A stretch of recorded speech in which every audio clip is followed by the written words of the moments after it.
Hi guys, welcome back to our channel review GK. तो आपने recently कुछ ऐसे आर्टिकल्स देखे होंगे कि इंडियन ऑफिशियल है निखिल गुप्ता नाम के। इन्हें यूएस ने अलीक करा है कि इन्होंने प्लान करा था गुरवत्तवंत सिंह पन्नून को मरवाने के लिए।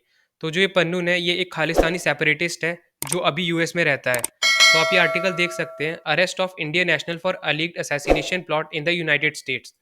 तो इसी तरीके का रिसेंटली कनाडा ने भी एक ब्लेम करा था इंडिया पे, जिसमें कनाडा ने क्लेम करा था कि निज्जर जो एक वो भी एक खालिस्तानी सेपरेटिस्ट है कनाडा बेस्ड, उसे इंडिया ने ही मरवाया है। तो दोनों ही जो केसेस है इसमें इंडिया ने बहुत ही अलग रिस्पॉन्स दिया है। तो इस वीडियो में हम यही डिस्कस करेंगे कि इंडिया ने क्या रिस्पॉन्स दिया है और क्या इम्पैक्ट होगा इस पूरे इशू का इंडिया और यूएस रिलेशंस पे, और जो निखिल है उनके अगेंस्ट क्या केस हो सकता है और इन्हें कितने टाइम तक की सज़ा हो सकती है। और इससे पहले मैं आप सभी से एक क्वेश्चन पूछना चाहूँगा, which country won the Sultan of Johor Cup title in 2023। तो जो ये the Sultan of Johor Cup है, ये एक हॉकी का टूर्नामेंट होता है जो सिर्फ मलेशिया में होता है और हर साल मलेशिया मलेशिया से ऑर्गेनाइज करवाता है। तो आपके ऑप्शन है इंडिया, पाकिस्तान, जर्मनी या ऑस्ट्रेलिया।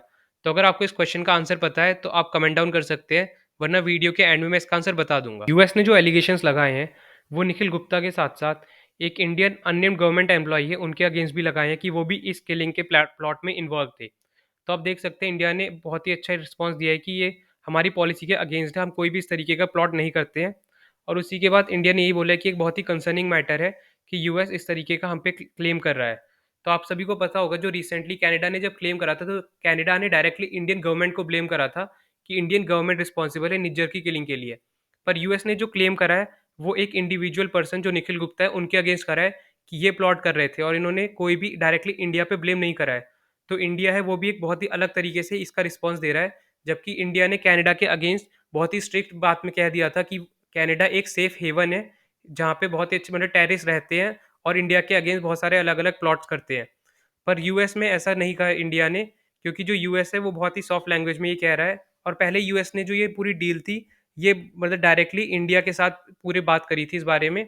और वहाँ पे ये कम से कम जुलाई की या फिर मई की बात है, जहाँ पे इंडियन गवर्नमेंट और जो अमेरिकन गवर्नमेंट है उन्होंने सीक्रेटली इस बात को डील करा और ये बात पब्लिक में नहीं आने दी। क्योंकि उस वक्त आपको पता है इंडिया में जी ट्वेंटी की मीटिंग होने वाली थी और बहुत सारे अलग अलग मीटिंग्स थी जिसमें इंडिया और यूएस का बहुत ही इंपॉर्टेंट रोल था।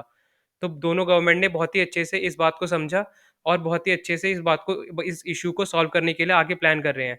इंडियन गवर्नमेंट ने जो यूएस का क्लेम है उसके सुनते हुए एक अलग से कमेटी भी बनाई है।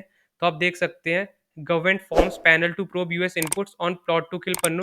तो इस पूरे जो पैनल है ये पूरा डिस्कस करेगा कि क्या क्या रीजंस थे और मतलब कोई रिस्पॉन्सिबल है या नहीं है इस पूरे इशू में। तो आप देख सकते हैं कनाडा ने भी उसके बाद वापस से जंप करी है अपनी इस पूरे मैटर में, और वो कह रहे हैं कि हम इतने टाइम से कहे जा रहे थे कि इंडिया ही रिस्पॉन्सिबल है जितने भी सेपरेटिस्ट हैं उनके मरने के लिए। तो जो कनाडा के पीएम है जस्टिन ट्रूडियो, उनके आप यहाँ पे देख सकते हैं, this is what Canada has been talking about says Trudeau after US charges Indian for plotting 6 separatist murder. तो जो इंडिया का रिप्लाई था कनाडा के लिए वो बहुत ही अच्छा था, और उसी के साथ इंडिया यूएस के साथ भी कोऑपरेट करके एक अच्छे से इस पूरे इशू को सॉल्व करेगा। इंडिया यूएस रिलेशन पे इस इशू का क्या इम्पैक्ट पड़ेगा? तो इंडिया यूएस रिलेशन पे इस इशू का बहुत ज़्यादा बड़ा इम्पैक्ट नहीं होगा, क्योंकि ये बात वैसे भी मई या जून की है और तब से बहुत ही कामली दोनों कंट्री इस बात को हैंडल कर रहे हैं। और करेंटली जो इंडिया यूएस के रिलेशन है वो बहुत ही ज़्यादा अच्छे हैं और दोनों ही कंट्री को एक दूसरे कंट्री की बहुत ज़्यादा नीड है। तो आप देख सकते हैं जो ये इशू है इसमें कोई भी ऐसी बात यूएस ने नहीं करी है कि जिससे इंडिया को हर्ट हो, और ना ही इंडिया कुछ ऐसा अलग से कह रहा है।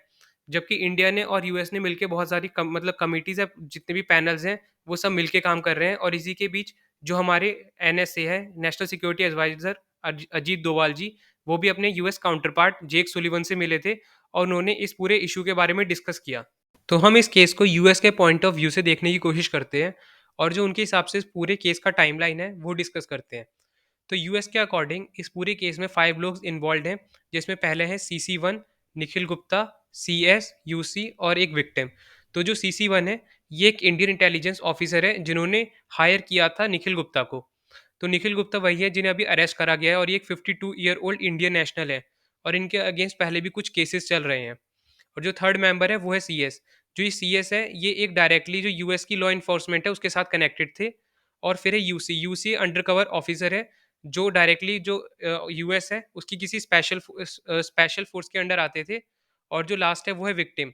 तो विक्टिम में यहाँ पे डायरेक्टली जो पन्नून है उसका नाम मेंशन नहीं करा है, पर जितनी भी डिटेल थी उस हिसाब से पूरी तरीके से क्लियर था कि ये पन्नून ही है। तो जो ये पूरी बात है ये मई 2023 में स्टार्ट हुई थी। जो सीसी-1 है इंडियन ऑफिसर स्पेशल एजेंसी के, उन्होंने डायरेक्ट निखिल गुप्ता से बात करी थी कि आपको हमारे लिए कुछ ऐसे काम करने होंगे, उसके अगेंस्ट हम आपके जो भी केस चल रहे हैं इंडिया में, हम उससे सब कैंसल करवा देंगे।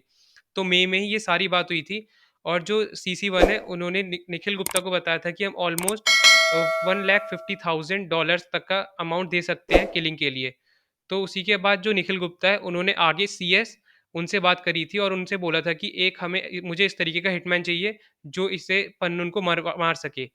तो उसी के बाद सीएस ने यूएस गवर्नमेंट या जो भी उनकी लॉ एनफोर्समेंट है उसके साथ मिलके एक स्पेशल अंडरकवर ऑफिसर को एक हिटमैन की तरह निखिल गुप्ता से बात करवाई और इस पूरी डिस्कशन के बाद ही क्लियर हुआ था कि जो निखिल गुप्ता है वही था पन्नून को मरवाने के लिए आए थे। तो ये पूरी केस इस तरीके से चला था और ये ऑलमोस्ट जून 30 तक पूरी तरीके से क्लियर हो गया था और जून 30 में आप देख सकते हैं चेक रिपब्लिक में इन्हें गिरफ्तार कर लिया था। किसी वजह से चेक रिपब्लिक गए थे, वो अब तक क्लियर नहीं है और इन्हें वहाँ चेक रिपब्लिक में ही अरेस्ट कर लिया गया था।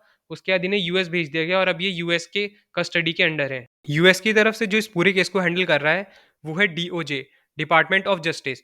तो इसी के जो दामियन विलियम है US attorney for southern district of New York, ये इसका फेस है और डीओजी ही इस पूरे केस पे नजर रखा है और वही इस पूरा यूएस की तरफ से इस पूरे केस को लड़ेगा। तो आप देख सकते हैं जो पूरा केस है इसमें निखिल गुप्ता को 10 इयर्स तक की प्रिजन हो सकती है क्योंकि उनके ऊपर चार्ज लगेगा मर्डर फॉर हायर का। मतलब इन्होंने किसी एक इंसान को हायर किया मर्डर के लिए। तो इसमें मैक्सिमम से मैक्सिमम निखिल गुप्ता को 10 इयर्स की सजा हो सकती है, वो भी तब होगी जब इन्हें गिल्टी साबित कर दिया जाएगा। पर उससे पहले इंडियन गवर्नमेंट और बाकी जितने भी ऑफिशियल्स हैं वो बहुत ज़्यादा ट्राई करेंगे कि इनके अगेंस्ट कोई भी ऐसा केस ना हो अगर इन्होंने कुछ गलती भी करी है। यूएस क्लेम कर रहा है कि जो ये प्लान था ये बहुत ही ज़्यादा सक्सेसफुल प्लान था, पर यूएस के इंटरवेंशन से ही ये प्लान पूरी तरीके से फेल हो गया। और तो आपके मन में बहुत बड़ा क्वेश्चन चल रहा होगा कि यूएस से खालिस्तानी पन्नू को बचाना क्यों चाहता है।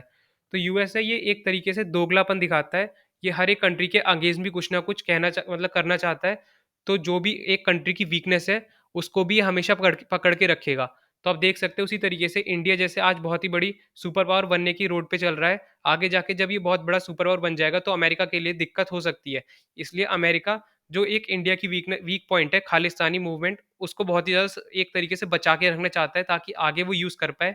जैसे चाइना के अगेंस्ट भी यूएस आज खड़ा हो चुका है, उस तरीके से ही वो इंडिया को भी ट्रीट कर सकता है आगे जाके। ये देखना बहुत ही ज़्यादा इंटरेस्टिंग होगा कि इसके आगे का क्या आउटकम होता है और इससे रिलेटेड अगर कुछ भी एक्स्ट्रा न्यूज़ आती है तो उसके लिए मैं एक अलग से वीडियो बना दूँगा।